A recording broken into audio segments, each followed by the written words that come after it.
Ouais. Je crois qu'aujourd'hui, on va parler d'un de mes sujets préférés. Salut à tous, c'est Aude et aujourd'hui, on se retrouve pour une vidéo qui a beaucoup d'importance à mes yeux.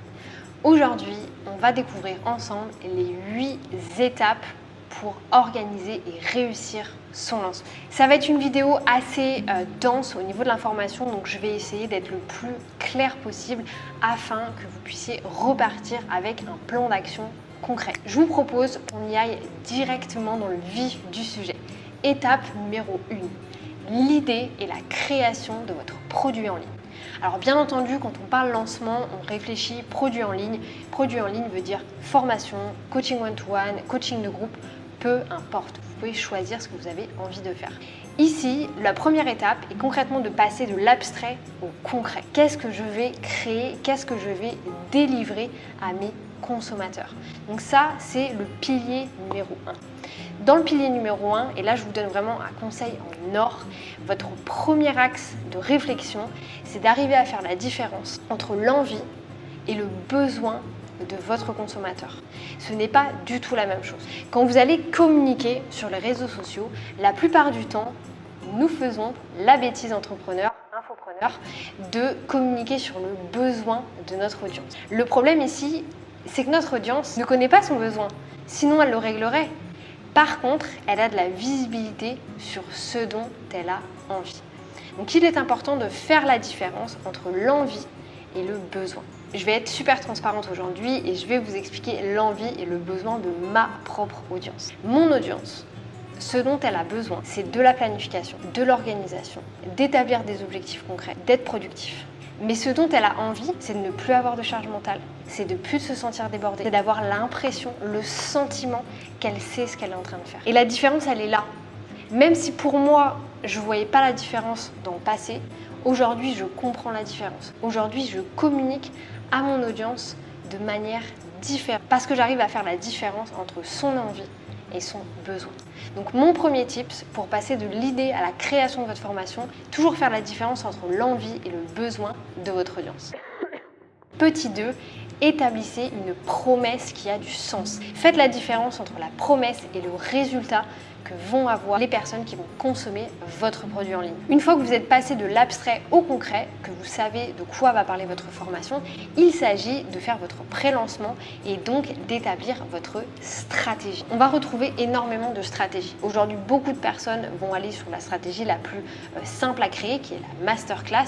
Néanmoins, il y a plein de différentes stratégies. On va avoir la masterclass, le workshop, la mini-formation, l'étude de cas, le défi sur 5 jours comme vous. Il y a plein de différentes stratégie. Choisissez celle qui a le plus de sens pour vous. Je vous ferai une vidéo dans tous les cas un petit peu plus détaillée sur les différences entre les différentes stratégies. Pourquoi est-ce que vous devriez en choisir une et non pas l'autre, suivant votre thématique, suivant votre audience et aussi forcément suivant le stade où vous en êtes dans votre chemin entrepreneurial. Donc étape 2, choisir votre stade. Étape 3, établir vos dates, établir vos différentes phases de lancement. Un lancement, je vous arrête tout de suite, ça ne se fait pas, ça ne s'organise pas du jour au lendemain. C'est pas possible. Dans un premier temps, il faut absolument éduquer, sensibiliser votre audience. Leur faire comprendre, ok, moi je suis là, ça c'est ma thématique, ça c'est ce sur quoi je peux vous aider. Venir planter la petite graine et qu'à chaque fois, ils fassent l'assimilation entre vous et votre produit. Moi j'ai travaillé là-dessus pendant très longtemps, avoir l'assimilation entre les lancements et moi. Je voulais que les personnes me considèrent comme quelqu'un qui avait de l'expertise, qui avait des connaissances sur les lancements avant même de communiquer sur le fait que j'allais faire une formation. La deuxième étape, c'est d'établir votre phase de communication, votre phase de promotion. C'est à ce moment-là que vous allez mettre en place votre stratégie. C'est à ce moment-là que vous allez parler de votre masterclass, parler de votre workshop, de faire votre workshop, votre masterclass. Donc c'est très important de faire la différence entre une phase d'éducation et une phase de communication. On n'est pas du tout sur la même chose. Pendant la phase d'éducation, vous n'allez pas communiquer sur votre offre. Vous n'allez pas dire que vous créez une offre. Alors que sur la phase de promotion, c'est le moment où justement vous allez en parler. Bien faire la différence entre la phase d'éducation et la phase de communication qui sont complètement différentes. Et qui surtout ne sont pas sur le même temps. La phase de promotion va durer quelques jours, une semaine, 10 jours. Votre phase de sensibilisation peut durer extrêmement longtemps. Si c'est votre premier lancement, elle va durer très longtemps. Si vous renichez, elle va durer très longtemps. Si vous changez de thématique, elle va durer très longtemps. Il est important d'éduquer son audience. Si vous n'éduquez pas et que vous arrivez du jour au lendemain avec une formation, vous n'allez pas vendre. La phase d'éducation est extrêmement importante. Troisième étape, établir vos phases de lancement. La quatrième étape, établir votre phase de vente. Comment est-ce que vous allez faire passer votre prospect d'un prospect à un client? Suivant les différents produits, bien entendu, vous allez avoir différentes techniques. C'est très important que vous choisissiez le canal de communication que vous allez utiliser pour la phase de vente. Que ça va être uniquement sur votre site web? Est-ce que ça va être sur une page de vente? Est-ce que les personnes auront accès directement à une vidéo plus un bon de commande? Est-ce que les personnes passeront forcément par un appel découverte? Il faut choisir la bonne stratégie pour convertir, de faire d'un prospect un client. Ne faites pas ce que tout le monde fait parce qu'il faut le faire. Si vous n'avez pas envie de faire d'appel découverte, ne faites pas d'appel découverte. Si vous ne voulez pas faire une page de vente qui fait 30 km, ne faites pas une page de vente qui fait 30 km. Choisissez la stratégie qui vous convient et qui convient à votre offre. L'étape numéro 5 d'un lancement bien organisé et réussi, c'est l'accueil client.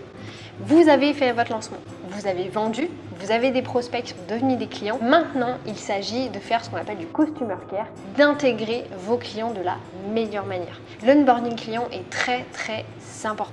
Quand vous avez un nouveau client, il va se rappeler de comment il a été accueilli et comment s'est terminée son expérience. C'est très important que vous ayez ces deux boucles pleines de sens au début et à la fin.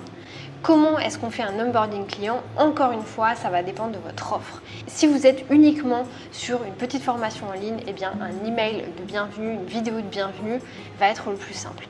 Si vous êtes sur un coaching un petit peu plus lourd, bien entendu, vous pouvez avoir un workbook d'accueil, créer un espace Drive, créer un espace Notion pour la personne, lui envoyer de la documentation. Tout dépend de votre. Étape numéro 6 d'un lancement réussi, c'est le SAV, le service après vente. Bien entendu, quand vous lancez votre premier produit, vous n'aurez pas forcément besoin d'un gros SAV. Par contre, si vous vous dirigez et que vous décidez d'avoir beaucoup de produits en ligne, il est important d'avoir un process en place pour votre SAV. Les gens ne sont pas contents de comprendre pourquoi. Les gens demandent des remboursements, de comprendre comment est-ce que vous allez le faire. Il est important que vous ayez ce service en place. Comme je vous le disais juste avant, les gens vont se rappeler du début et de la fin. Même si la fin est conclue sur une note négative parce qu'ils ne sont pas contents avec votre produit, ils vont forcément retirer une note positive si vous avez un bon SAV, si vous avez des bonnes manières de faire.